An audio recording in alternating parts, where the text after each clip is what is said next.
Unmute చేయాలంటే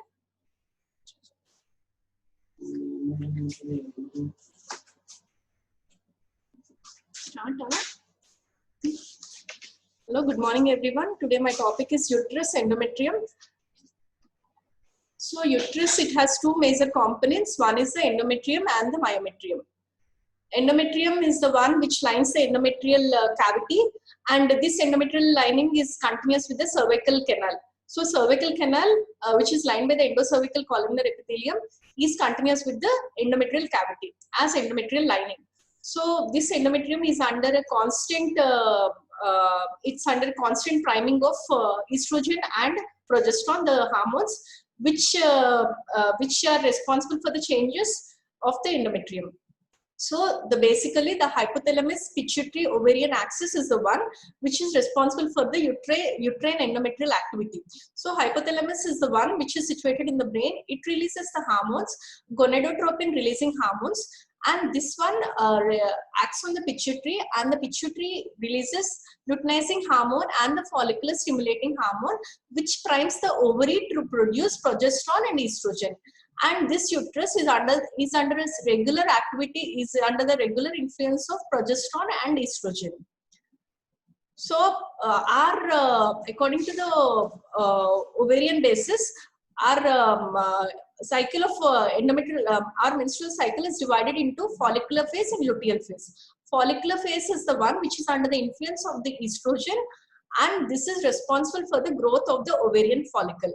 After a certain period, that is, if it is a cycle of 28 days, at the day of 14, what happens is this Graafian follicles ruptures and releases the ovum, and this is the phase called ovulatory phase. And if no conception, if there is no conceiving or conception occurs, this Graafian follicles is turned up into a corpus luteum and later on corpus albicans. And this is all under this is called the luteal phase, and this is all under the influence of progesterone. So there are two hormones, one is the estrogen and the other one is the progesterone. Estrogen is responsible for the follicular phase, and it is responsible for the growth of the follicle. And next one, there is a drop in the estrogen levels and there is a surge in the progesterone levels. Progesterone is the one which is responsible for the luteal phase, and this luteal phase, in this luteal phase, there is formation of the corpus luteum and the corpus albicans. So, and this endometrium, as like the ovary also, endometrium is under the influence of the estrogen and progesterone, and endometrium is basically divided into stratum functionalis and stratum basalis. And beneath the endometrium, there is a myometrium, and this myometrium forms the bulk of the uterus, and this myometrium is formed by the bundles of smooth muscles. And first one is the stratum functionalis, which is under the influence of the hormones. So in the menstruation phase, what happens is this stratum functionalis is entirely shed down, and this is under the influence of the hormones, whereas stratum basalis is the non-functional part or a constant part, and this is the basalis endometrium, which is responsible for the regeneration of the next endometrium. So this stratum basalis is constant, whereas the stratum functionalis is the one which is under the influence of the hormones, and this sheds down during the menstruation, whereas the stratum basalis is the constant one. It's not under the influence of the ovarian hormones. And our endometrium is divided into two phases. One is the proliferative phase and the other one is the secretory phase. In the proliferative phase, the glands are round, tubular and straight. So here you can see these are the punched out glands, very clean and they are very clean and clear cutly demarcated. There is no any extra elongations or tubular outgrowths from the glands. This is the proliferative phase, where we can see very neat and clean round glands lined by stratified to pseudostratified epithelium. And next, in the secretory phase, under the influence of the progesterone, what happens is the stroma becomes edematous. There are appearance of secretions. Here you can see these are the pink secretions which are seen, and which are seen in the glands, and the glands are convoluted or serrated. They are elongated, not like the tubular ones. They are not very round. They are elongated and convoluted, and they have secretions in their lumen. This is all under the influence of progesterone, whereas proliferative phase is under the influence of estrogen. So firstly, coming to the ovary, there are two phases. One is the follicular phase and second one is the luteal phase. In the follicular phase, there is Graafian follicles which enlarge in size. After a certain point, what happens is there is ovulation which occurs. After following the ovulation, there is the luteal phase in which there is corpus luteum and corpus albicans cells formed, and this is under the influence, this corpus luteum produces the progesterone which can maintain the pregnancy. If there is no pregnancy, what happens? This corpus luteum is turned out into a corpus albicans and the next cycle starts. And coming to the endometrium is the one which sheds during the menstrual phase, and this endometrium, it has to prepare first after immediate shedding of the endometrium in the menstrual phase. It has to regain its thickness. So firstly, it has to proliferate. So that occurs in the proliferative phase. In the proliferative phase, the glands in stroma, they proliferate under the influence of the estrogen. So the glands become round. They are lined by pseudostratified to stratified layer of cells. And next is the secretory phase after the ovulation, in which what happens is there is, under the influence of the progesterone, this secretory phase, the glands become convoluted or separated. They are filled with secretions, and there is edema. There is loosening of the stroma, and this is all happens in the secretory phase under the influence of the progesterone. In coming to the pathology of this is what we have discussed, the normal thing which happens in the regular cycles of the endometrium. Now coming to the pathology of the endometrium. Usually in the clinical terms, you should be knowing there are two terms. One is the AUB and the second one is the DUB. What is AUB? AUB is abnormal uterine bleeding. DUB is dysfunctional uterine bleeding. So what is AUB? So whenever there is abnormal or excessive bleeding due to any pathological condition, that is there is some organic abnormality or some abnormality confined to the uterus, or there is some or external to the uterus, there is some cause behind it. It's called as abnormal uterine bleeding. Whereas DUB is, it is also abnormal or excessive bleeding, but there is no organic abnormality. It is purely under the influence of the hormones. Then we have to tag the term DUB. So there are two terms. One is the AUB and second one is the DUB. AUB, there is excessive bleeding because of some structural deformity or organic abnormality. Whereas DUB is the one which is, there is abnormal bleeding because of the hormonal disturbances, not because of the organic or structural abnormality. So coming to the abnormal AUB, what can be the causes? There are two mnemonics pertaining to AUB. One is the PALM.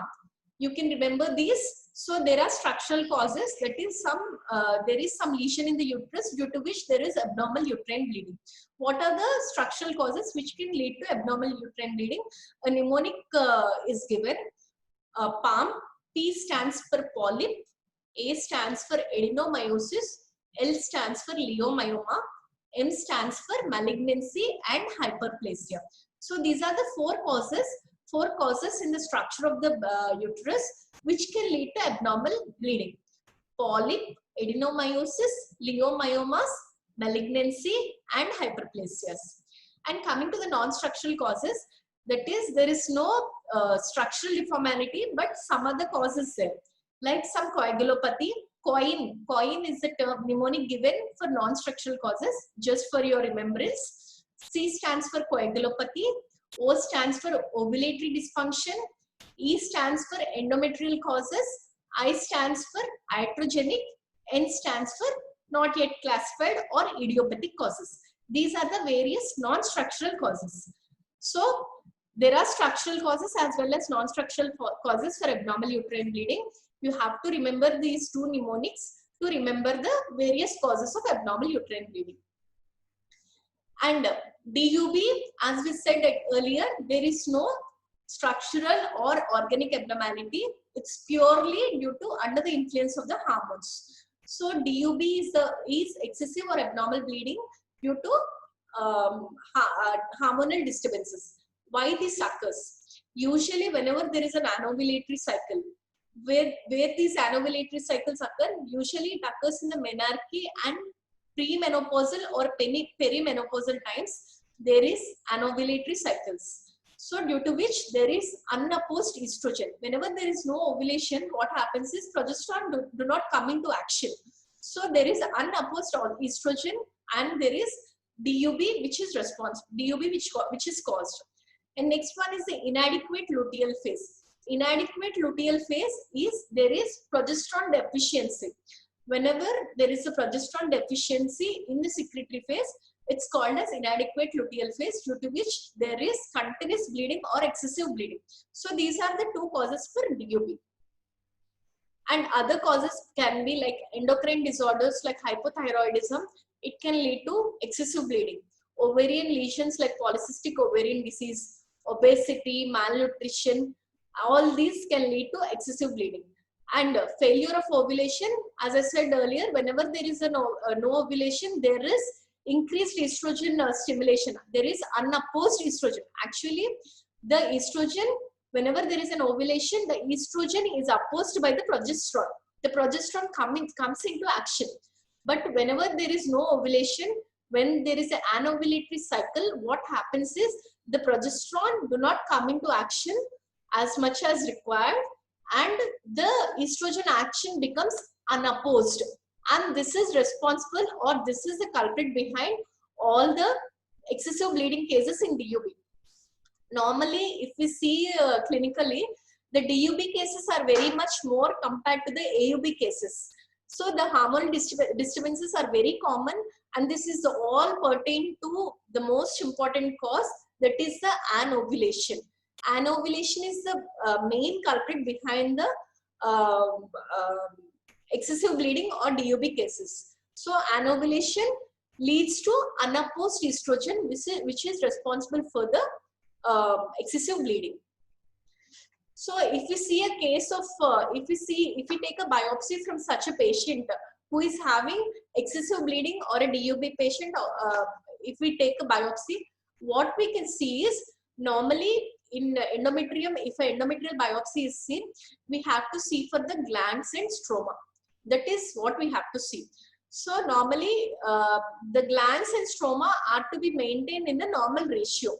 That is, gland should not be excess than the stroma. That is a normal ratio which has to be maintained for a normal healthy endometrium. In disordered proliferative endometrium, what happens is, here you can see the normal glands and stromal ratio, it's maintained, it's not in excess, but here you can see there is some cystic dilatation.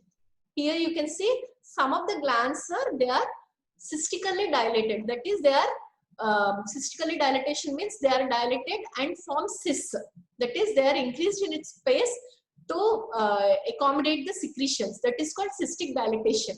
So the normal glands, they are increased in size and form the cystically dilated glands, and this is called a disordered proliferative endometrium, which is the most important pattern which is seen in anovulatory cycles.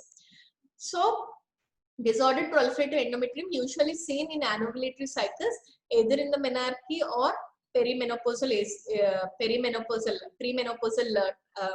times, and some problems like hyperprolactinemia, hypothyroidism, all these leads to anovulatory cycles. And in these conditions also, due to the anovulatory cycles, this disordered proliferative endometrium is seen, in which the glands and stromal ratio is maintained, but few of the glands are cystically dilated, and this results in disordered proliferative endometrium.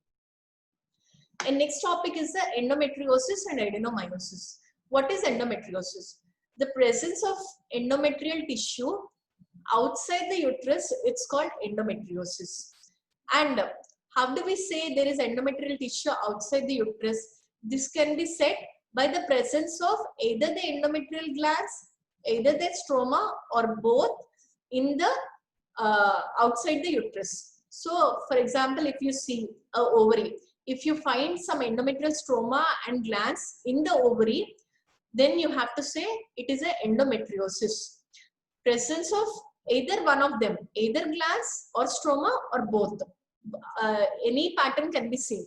either the glands, either the endometrial stroma, or both endometrial glands and stroma. If they are seen outside the uterus, it's called as endometriosis. What are the various sites in which this endometriosis can be seen?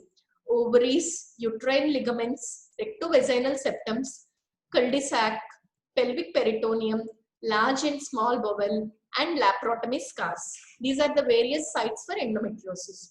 So here is a picture. Here you can see. So this is the endometrium.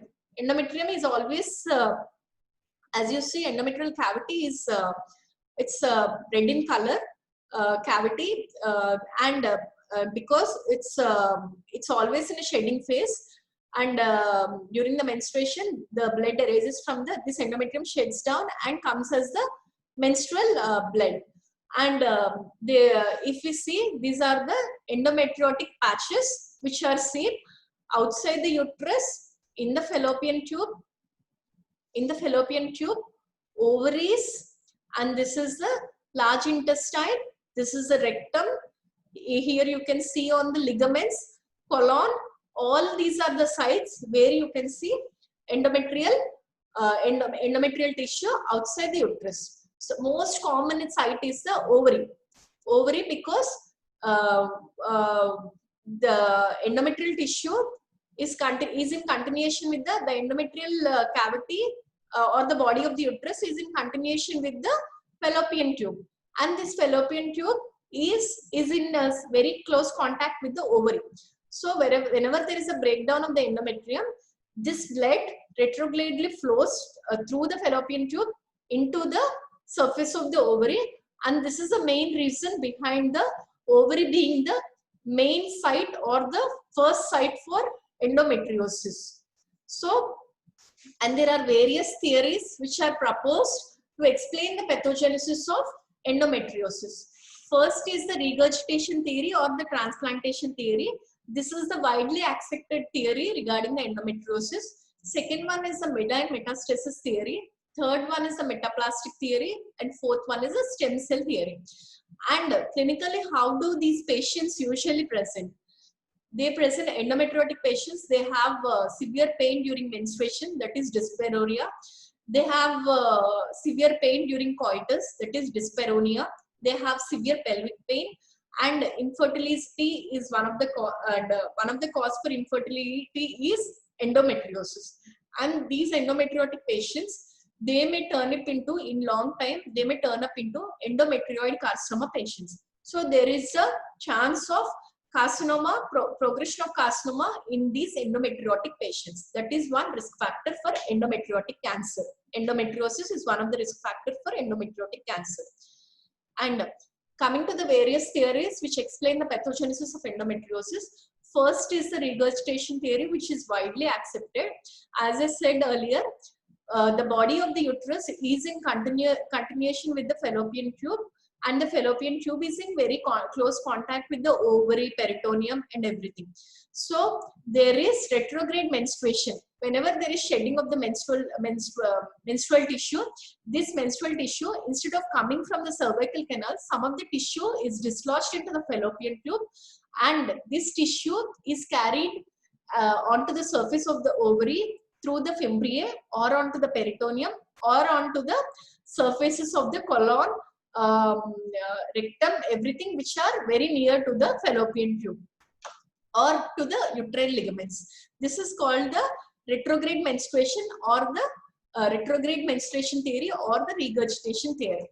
And whenever such tissue is lodged onto the surface of the various tissues like ovary, ligaments, intestines, etc., what happens is there is an inflammation which is produced. This inflammation which is produced releases various types of cytokines, and there is an enzyme which is released which is called the aromatase enzyme.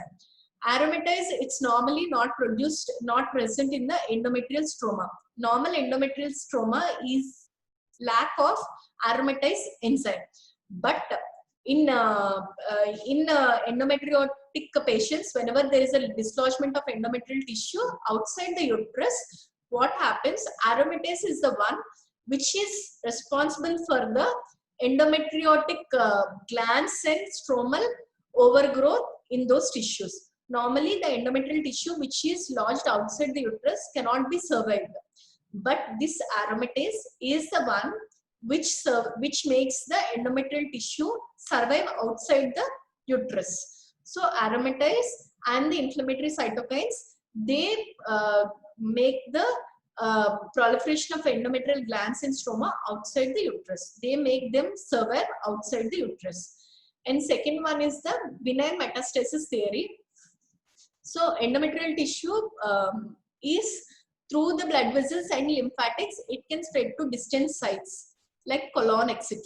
This is one theory, benign metastasis theory. This is not much widely accepted. And third one is the metaplastic theory. Coelomic epithelium is the one which gives rise to Mullerian epithelium of the uterus.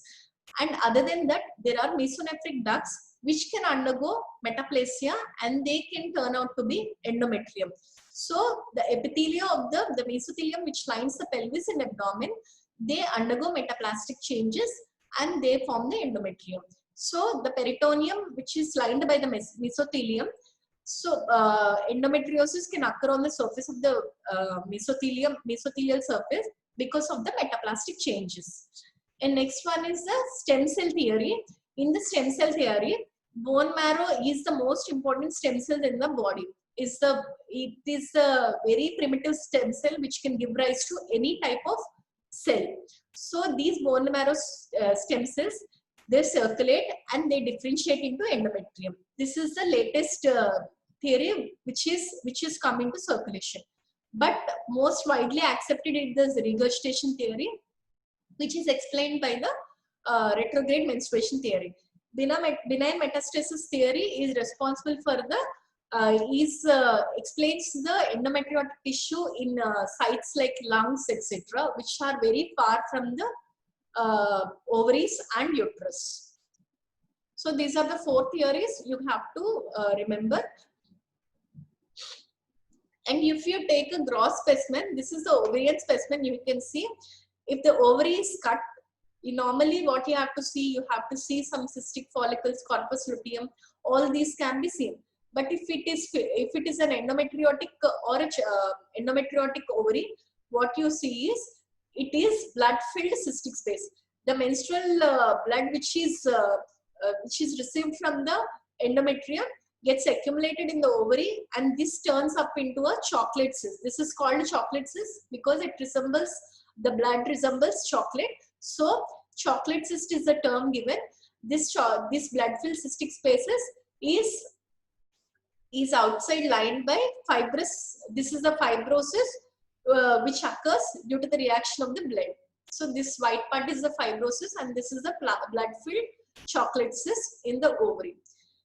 If you see if you take a microscopy, this is the ovarian stroma and these are the endometrial glands and stroma which are seen in the ovary. So ovary containing endometrial glands and stroma, this is an endometriotic cyst or a chocolate cyst. And as the blood is coming, the blood has to be engulfed blood has to be removed. So the macrophages come into action and these macrophages, they try to engulf the blood which is present here. So these are the hemosiderin laden macrophages which come into rescue and they try to engulf the blood, and that is the one which we are going to see in the sections. Endometrial glands and stroma and hemosiderin laden macrophages is the microscopic picture of the endometriotic cyst. Next topic is the adenomyosis. Before going into the topic, I just want to give a brief about endometriosis. Endometriosis is the presence of endometrial tissue outside the uterus. Either you can see the glands or the stroma or both outside the uterus. You have to tag it as endometriosis. What are the various sites of endometriosis? One is the ovary, fallopian tubes, uterine ligaments, colon, rectum, laparotomy scars, all these, peritoneum, all these are the various sites of endometriosis. So here you can remember this picture to just to remember the various sites of endometriosis. What are the various theories which come into action is regurgitation theory, benign metastasis theory, metaplastic theory, and stem cell theory. Regurgitation theory or the retrograde menstrual flow theory, in which there is retrograde flow of the endometrial tissue through the fallopian tube into the surface of the ovary or to the peritoneum or to the adjacent structures, where the menstrual blood is deposited over that, and there is inflammation which is elicited, and due to this inflammation there are a lot of pro-inflammatory cytokines which come into action. There is an enzyme which is very specific, aromatase enzyme, which comes into action, which is lacking in the normal endometrial tissue. This aromatase enzyme is the one which is responsible for the survival of the endometrial glands and stroma outside the uterus. This is what you have to say in the regurgitation theory. Second one is the benign metastasis theory. Endometrial tissue through the blood vessels and lymphatics, it can go to distant sites like lung, etc. This is explained by the benign metastasis theory. And third one is the metaplastic theory.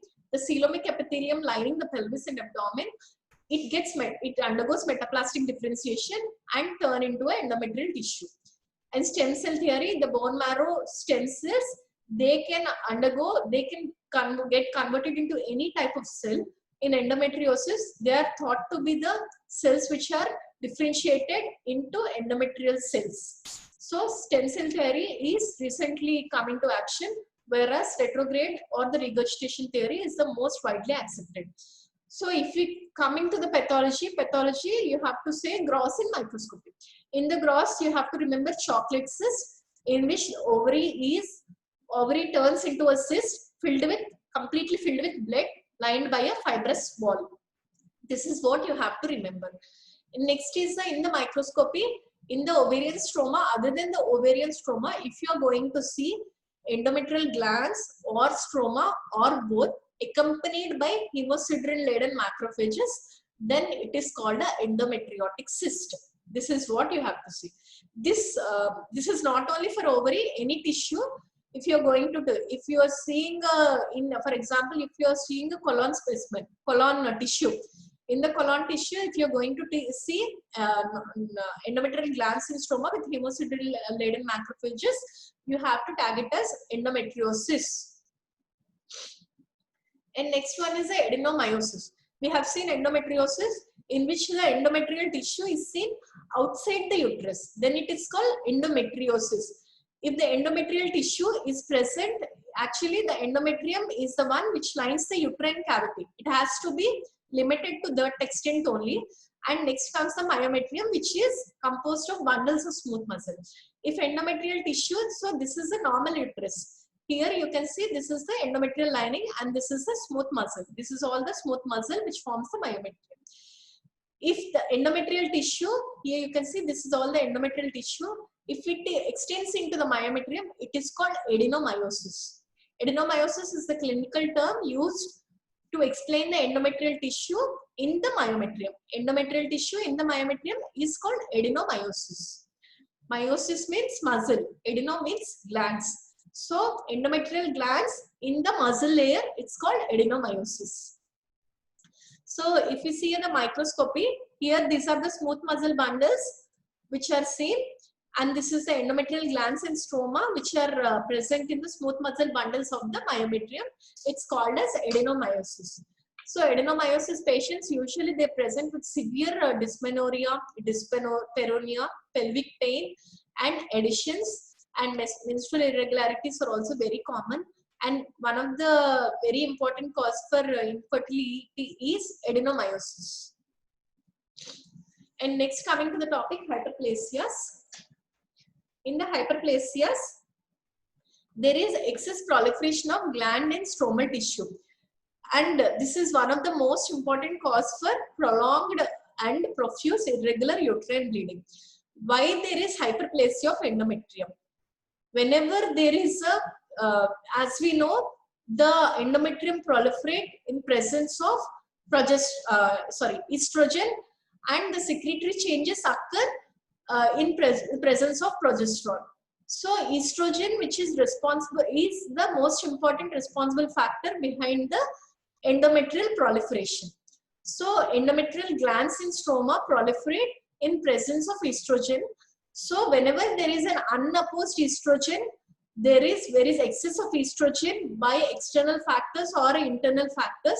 Whenever there is excess of estrogen or unopposed estrogen activity, there is hyperplasia of endometrium which results. So estrogen is the hormone responsible for the hyperplasias of endometrium. This you have to remember. Estrogen is the culprit behind the hyperplasia of endometrium. So this is the normal endometrium. Here you can see, and this is the one endometrial hyperplasia. Here you can see there is thickening of the endometrial lining. Here you can see there is no thickening. Here you can see marked thickening, and the uterus is also increased in size. It becomes bulky, and there is endometrial thickening due to excess proliferation of the glands and stroma under the influence of the estrogen. And endometrial hyperplasias are broadly categorized into simple hyperplasia and complex hyperplasia. And this simple hyperplasia and complex hyperplasia again divided into with atypia and without atypia. Simple hyperplasia is one. There is proliferation of the endometrial glands and stroma along with cystically dilated glands, but there is no atypia which is seen. That's called a simple hyperplasia.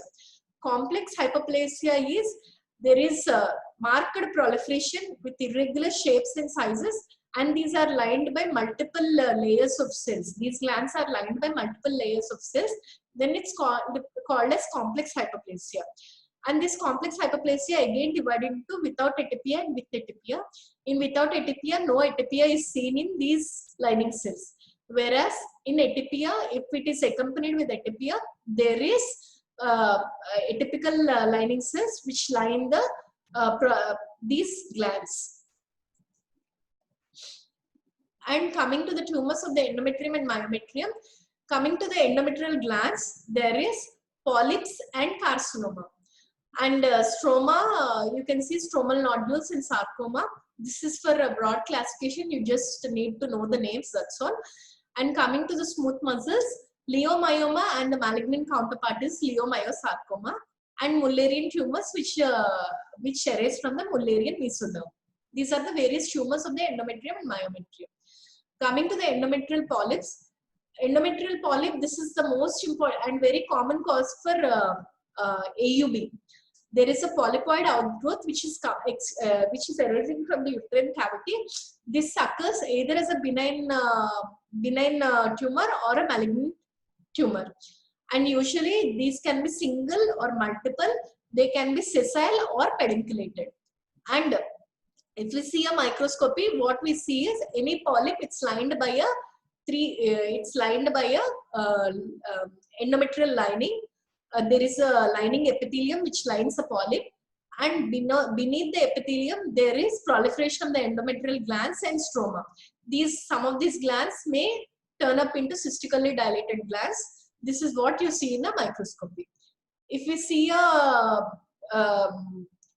gross picture here, this is the endometrial polyp arising from the endometrial lining. Here you can see this is a pedunculated endometrial polyp which is in the uterine cavity. And this may be the one of the cause for abnormal uterine bleeding, or it may cause it may also cause infertility problems because it's occupying the uterine cavity, or abortions also it may cause. Next is the endometrial carcinoma. Endometrial carcinoma, this is the most important one of the most important invasive carcinoma of the FGT.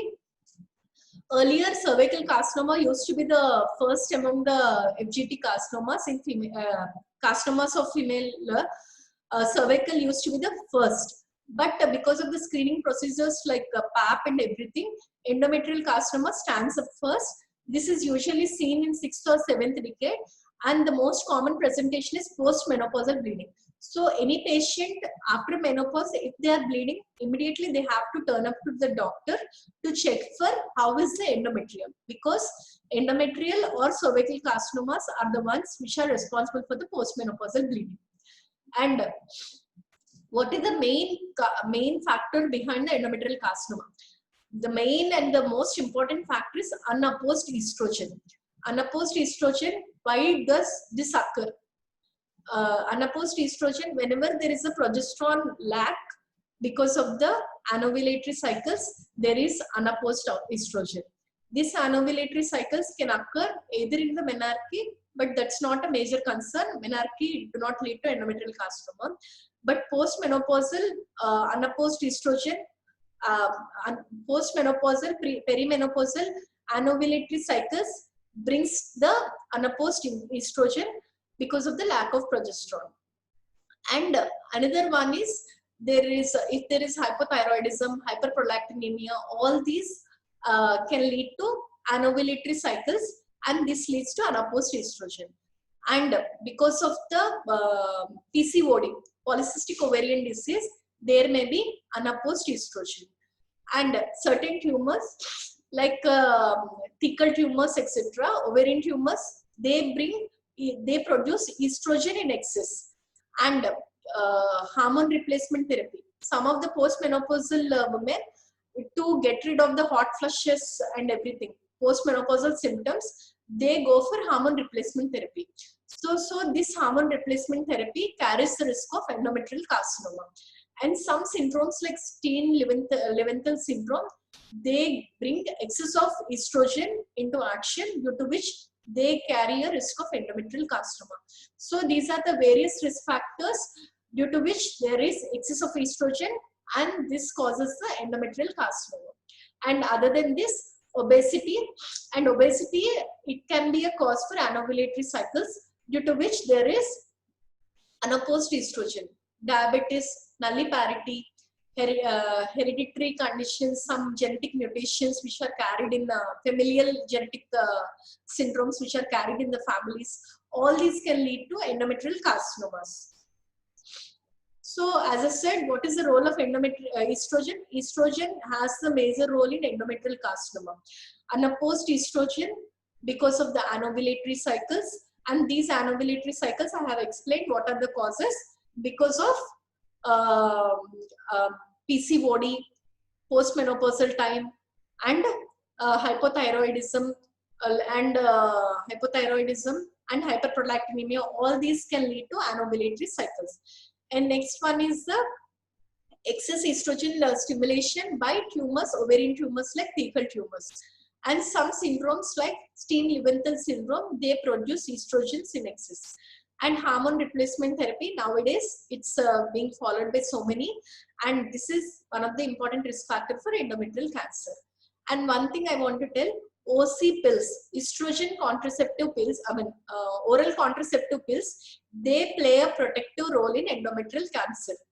Protective role in endometrial cancer is contributed by the OC pills, because OC pills contains majority progesterone, or sometimes there is only progesterone on only pills, which provide a protective factor in endometrial carcinoma. OC pills are not a risk factor for endometrial carcinoma, they play a protective role in endometrial carcinoma. And this endometrial carcinoma is divided into two types, type 1 and type 2. Type 1 is endometrioid carcinoma, type 2 is serous carcinoma. Why it is called endometrioid? Here there is a spelling mistake, endometrioid, because the glands of this carcinoma resembles the glands of the normal endometrium. That's why it's called endometrioid carcinoma. And this is the most common type, is contributing to 80% of the carcinoma cases.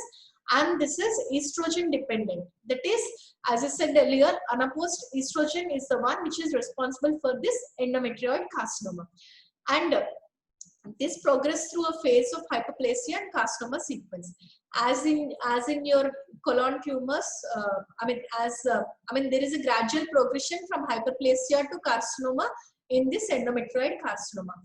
So, what are the unopposed estrogen, obesity, diabetes, hypertension, infertility, all these are the various causes of endometrioid carcinoma.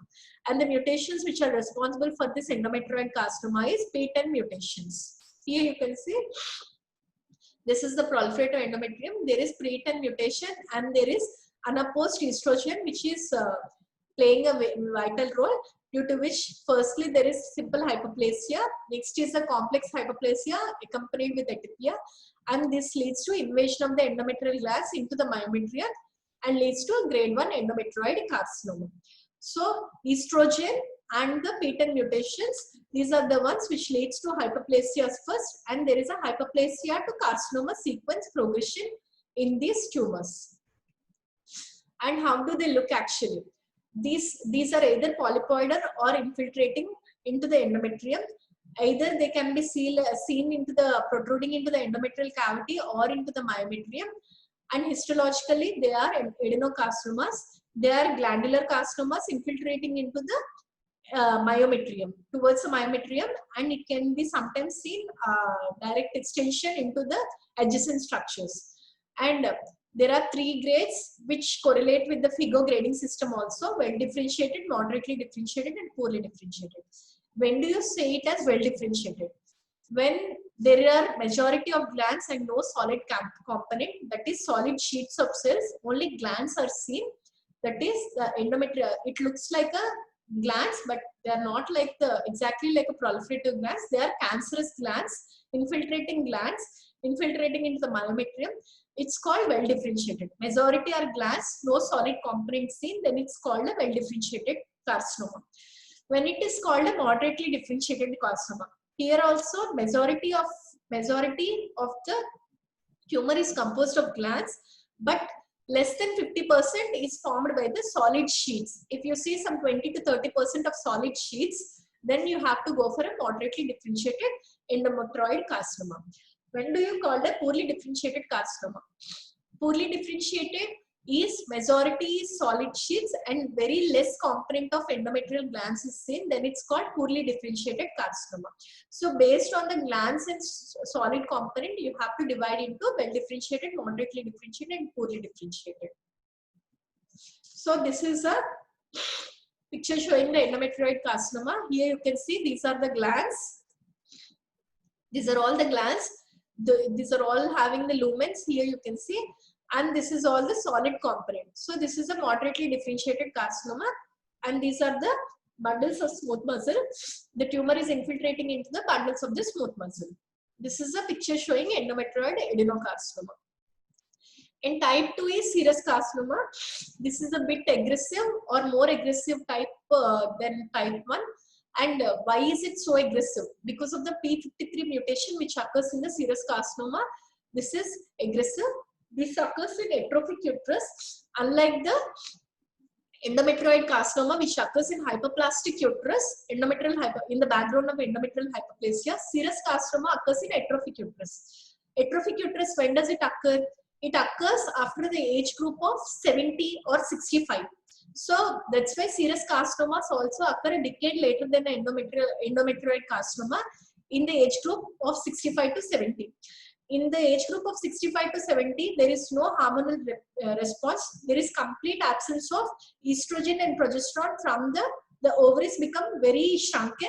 So there is no hormones which are produced from the ovaries. So the uterus becomes very atrophic. So in the background of atrophic uterus, if there is a P53 mutation, there is serous carcinoma possibility. There is a high chance of serous carcinoma possibility.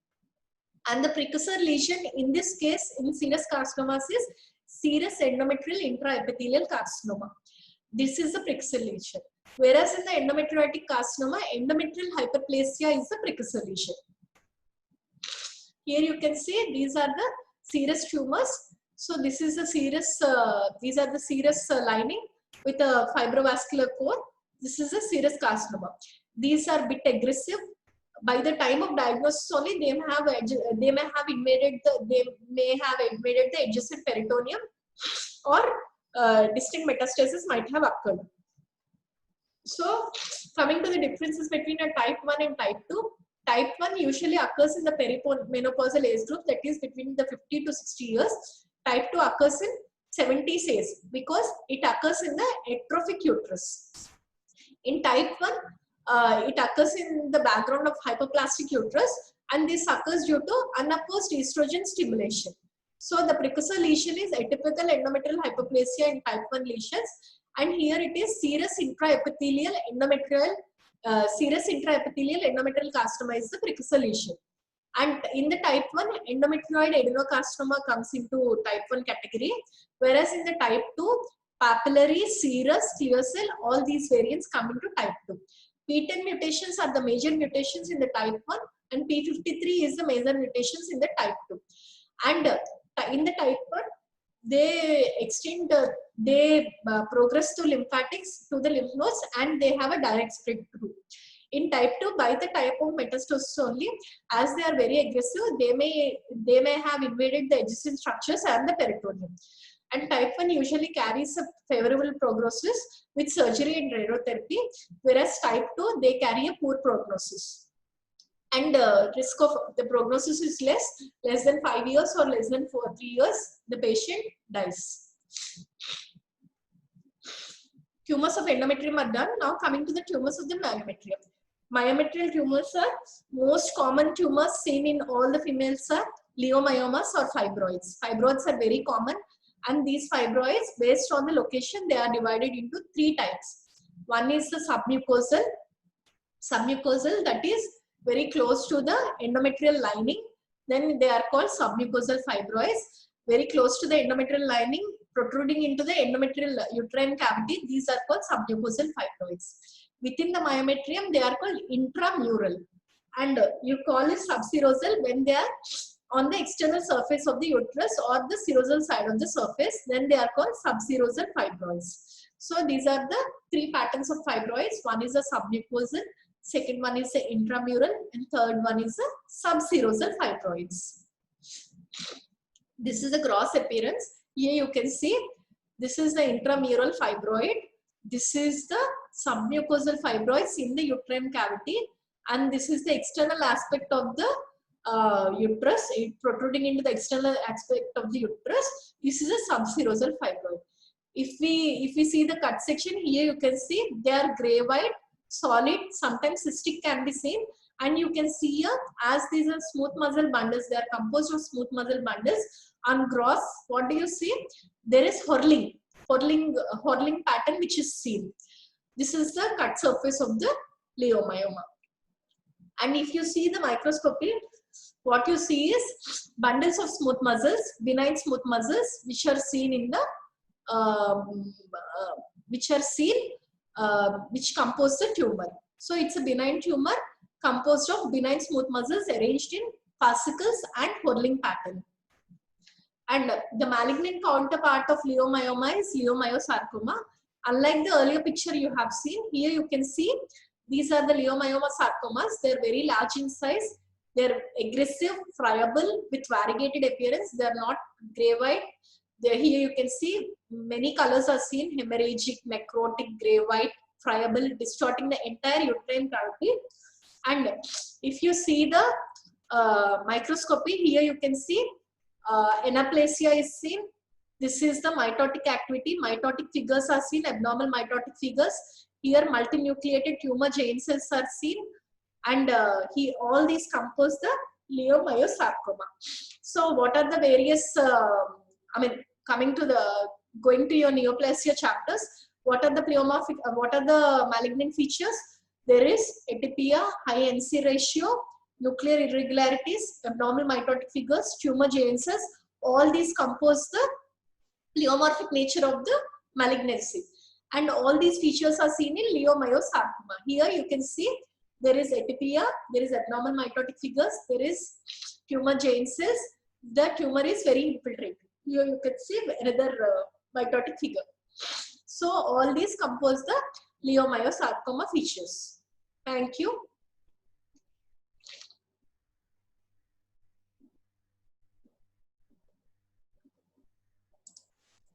Any questions? Any questions?